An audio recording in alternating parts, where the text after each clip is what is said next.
मारे जयमाल में अखरे अखरे अखरे।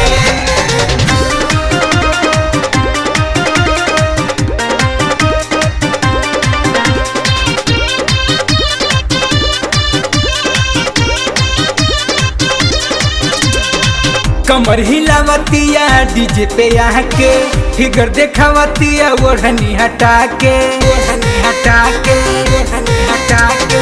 कमर हिलावतिया डीजे पे आके फिगर देखावतिया ओढ़नी हटा के ओढ़नी हटा के। सब बरोतिया से करतिया बात रे बात रे बात रे।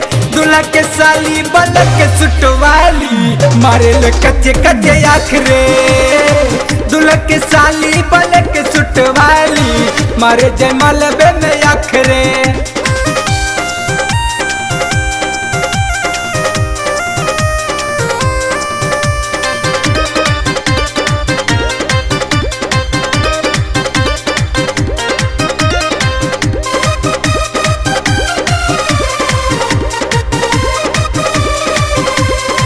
कैसे में गजरा लगवले दिया मारी के सेंट गम कबले बिया। गलिया पे घसले बिया फेयर लवली सबके मन सन कबले बिया सबके मन सन कबले बिया। कैसे में गजरा लगवले दिया मारी के सेंट गम कबले बिया। गलिया में घसले बिया फेयर लवली सबके मन सन कबले बिया सन कबले बिया। लगे मस्ती में कटे आज नाइट रे नाइट रे नाइट रे। दूल्हा के साली रंग सुटवाली मारे ले कच्चे कच्चे आखरे। दूल्हा के साली बलक के सुटवाली मारे जयमाल में अखरे मारे जयमाल में अखरे अखरे अखरे।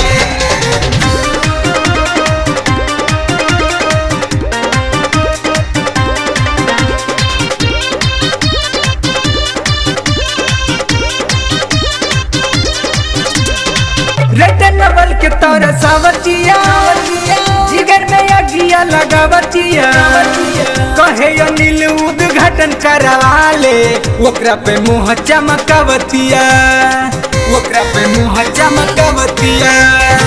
रेड नवल के तौर सावतिया जिगर में अगिया लगावतिया। कहे अनिल उद्घाटन करवाले ओकरा पे मुँह चमकावतिया चमकावतिया।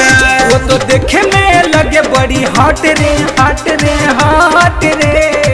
दूल्हा के साली रे के सुटवाली मारे ले कच्चे कच्चे आखरे।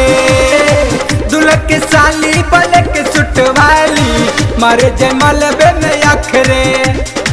कमर हिलावतिया डीजे पे आके फिगर देखावतिया ओढ़नी हटा के ओढ़नी हटा के। सब बरोतिया से करतिया बात रे बात रे बात रे। दूल्हा के साली बलक के सुटवाली मारे ले कच्चे कच्चे आखरे। दूल्हा के साली बलक के सुटवाली मारे जयमाल में अखरे।